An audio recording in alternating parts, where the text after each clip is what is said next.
Hello everyone, welcome back to another video of Editing Basics.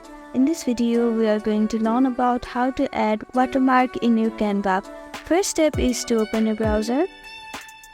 Now on the search bar, type in canva.com.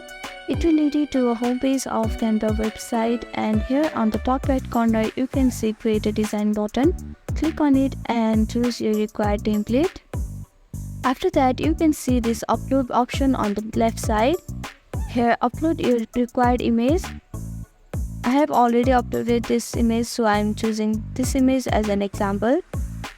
Now after that, you can see this text option on the left side. Click on it and click on add a heading.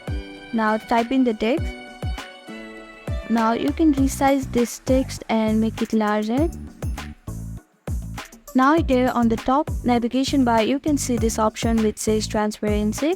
Click on it and reduce its transparency value. Now here you can see that it will create watermark in your Canva.